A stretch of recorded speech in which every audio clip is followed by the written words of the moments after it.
We are at the Russell Regional Airport in Rome, Georgia, where the Wings Over North Georgia Airshow will be taking place this Friday and Saturday, headlining the U.S. Air Force Thunderbirds. And the Thunderbirds have selected Ben Winkleman. He's the director of the Rome-Floyd Eco Center. He's been selected as the hometown hero, and he's getting to fly with the Thunderbirds.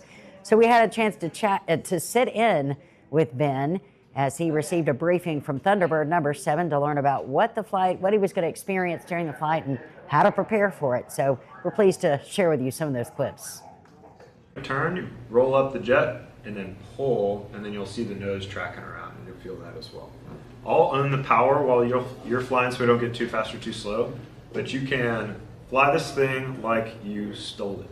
You're not going to do anything to me, and you may never do this again, so do whatever you want. And we'll talk through it. Cool. Rolls are a blast, barrel rolls are a blast, and we'll if you're feeling good, we'll set up for a loop. So I'll be up high and start a descent, get some airspeed, and then when we're at the right altitude, I'll start a pull up. This is about a 5G pull over around just this initial portion, and then over the top it's nothing until we're back in. I'll have the smoke on so we can look up. You'll see our smoke trail that was right here. And then we'll come back down, try to catch our smoke on the backside and execute a loop. Now, some other fun things that people like to try are what the solos primarily do, which is called a knife edge. They fly this over about 150 feet off the ground. They go into a knife edge and actually looks bottom up to the crowd. What this looks like is a quick pop. I'll roll 90 degrees and then I go full rudder to hold the nose up. So it's going to feel a little weird in your seat, pushing you one direction. But we'll be cruising like that and you can see how it feels. And then the last maneuver that the solos do, that people like to check out, is the inverted to inverted. So you'll see number 5 cruise in, and that's why her number's upside down on her uniform. She'll cruise in upside down and flip. 6 will pass with a hit and then be upside down again. We'll do this up high so that you can feel that we're not in the way of anybody. But what this does is when we're inverted, I have to push a bit, and we call that negative G.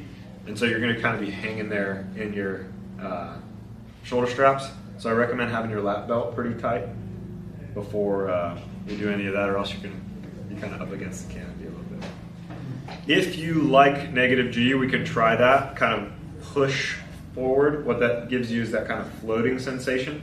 Otherwise, I have the feeling you're going to feel like this is pretty stable from pulling in positive G. You're never feeling like you're in any sort of stomach rising or that roller coaster feeling where you drop. You won't feel like that unless you do negative G. And we can try it if you'd like. Cool. We are the only jet today that will go above 7.5 Gs. So if you want to rip 9 Gs, which is the max G that the F-16 can execute, plus a little bit for error, of course, we can give that a try. What that's going to be is, I'm going to say, Ben, you ready for 9 Gs? You say, absolutely.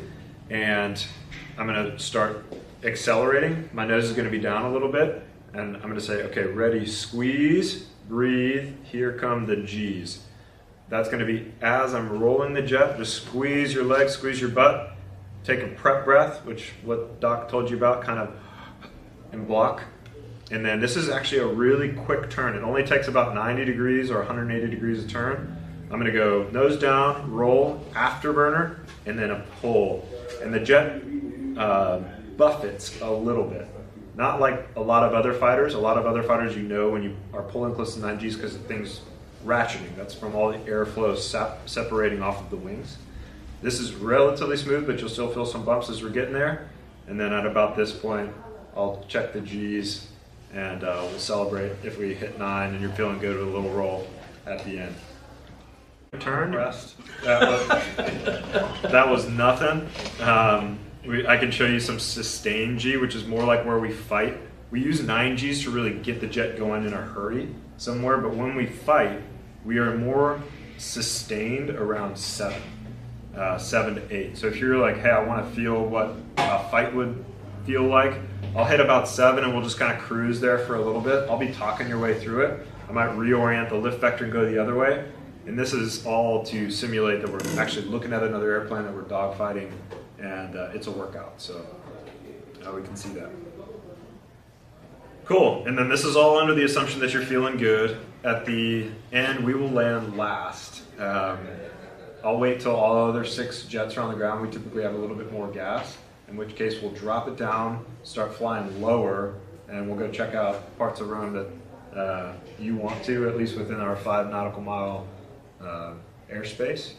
And we'll just be cruising around, do some sightseeing. I'll sneak up on the people in the crowd and say hello.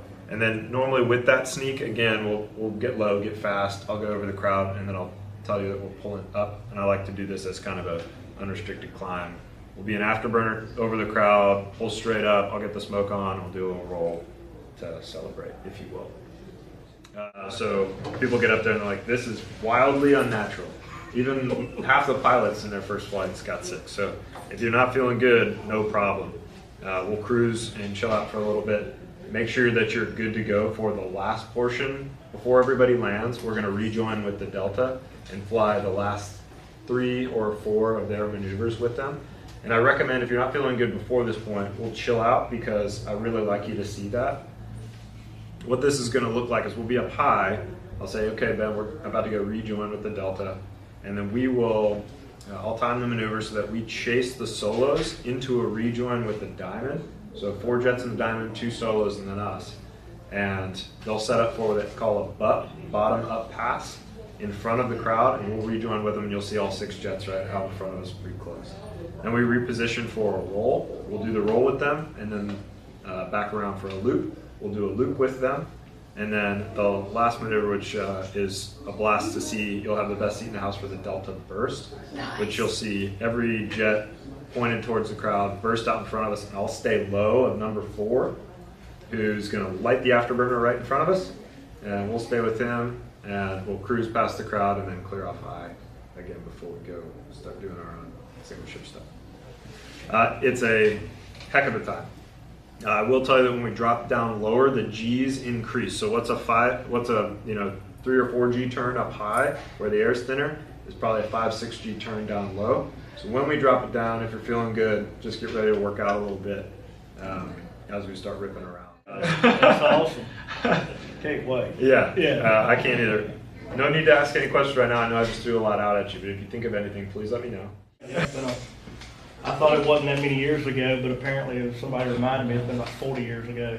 First time I seen the Thunderbirds, yeah. Oh, really? At Warner Robins, yeah. Oh, really? I was 10, so. Wow. It's been a minute. Okay. I've seen them after, but yeah, that was the first time I remember.